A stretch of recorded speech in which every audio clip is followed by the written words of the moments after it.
Are you a strategic grazer, or do you tend to miss meals and then gorge?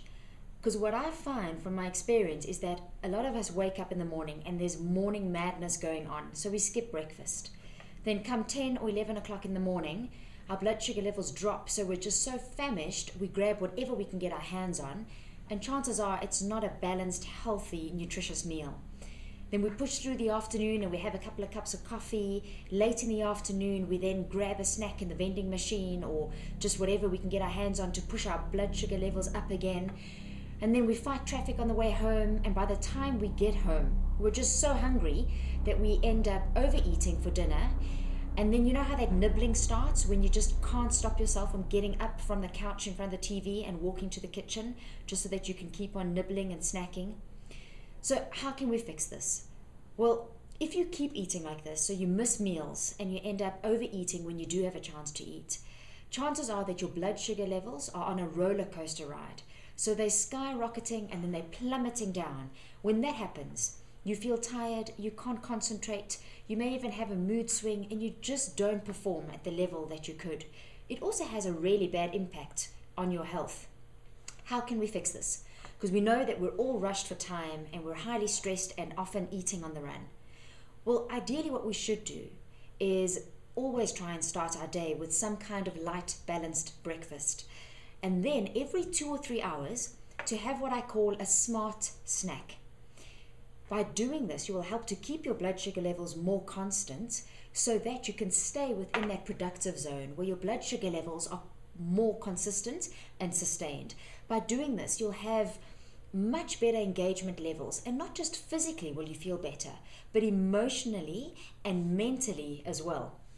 So it's quite important then, if you're going to be snacking every 2 or 3 hours, to know what to snack on, because I don't want you to go out and grab a bar of chocolate every 2 hours. It's a good idea if you read labels. So take a look at the packaging and the food label and make sure that when you have a snack that you're not having more than about 500 to 750 kilojoules. That would be about 120 to 150 calories and around about 5 grams of fat per snack. So that's 500 kilojoules and 5 grams of fat, or 120 calories and 5 grams of fat. Now what helps to eat every 2 or 3 hours is to definitely plan ahead and have these kind of smart snacks around so that when you need to have a snack attack, you're not left to a choice between a chocolate bar and maybe a packet of crisps.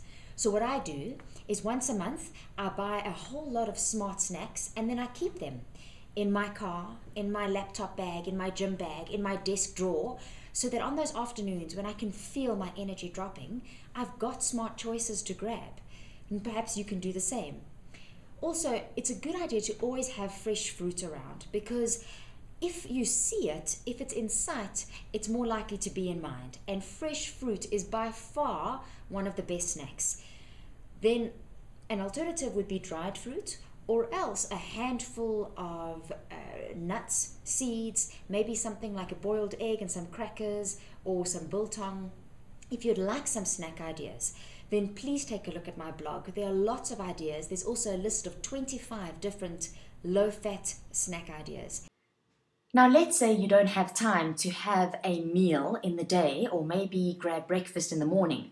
How would you replace meals using snacks that are close at hand? Well, we know that a meal should be about 1,500 kilojoules if you're a lady and watching your weight, to 2,000 kilojoules at the most. A snack, as we've looked at in the past, should be about 500 to 750 kilojoules. So it just takes a little bit of basic maths, and then we can see that 3 snacks could replace a meal if you're a lady, 4 snacks if you're wanting to replace a meal and you're a guy. So how does this look? Well, let's say you can't sit down and have breakfast, or maybe you're missing lunch because you're driving in your car going off to your next meeting. If you're a lady, you could replace lunch or breakfast with 3 snacks. And if you're a guy, you could add another snack to this. Just to wrap up, some snack ideas could be things like low-fat popcorn or pretzels, perhaps nuts, seeds, dried fruit, trail mix, or things like biltong. You can always buy these items in large amounts and pre-portion them out so that they're easy to keep in your desk drawer, in the cubbyhole of your car, your laptop bag. You could also look for local resources that can provide you with these snacks already pre-portioned out.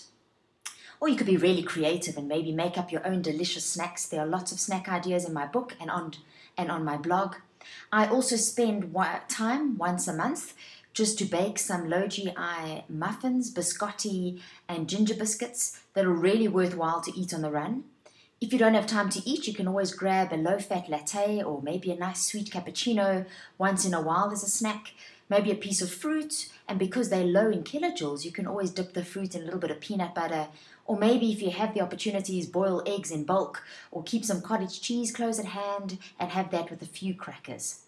So to sum up this very important point on the Wellculator, I'd like you to think about shop, drop, and stop. Firstly is to shop for the correct items, to go out, look out for 3 new type of snacks, so things that you haven't perhaps tried in the past. Read the food labels, you now know what to look for. Look out for the energy, the kilojoules, and keep them to about 500 kilojoules. Then I want you to drop these items in the right place, so keep them in your handbag, your briefcase, in your car, in your desk drawer, in your kitchen pantry. The idea is that if they're there and close at hand and easy to reach, you will go for them. And then of course, when you're having a busy day, is to stop and actually eat a smart snack at least every 3 hours. Don't let longer than 3 hours pass without you having a smart snack. And then keep to the correct portion sizes when you are snacking. For ladies, 500 kilojoules, for guys, 1.5 times that amount.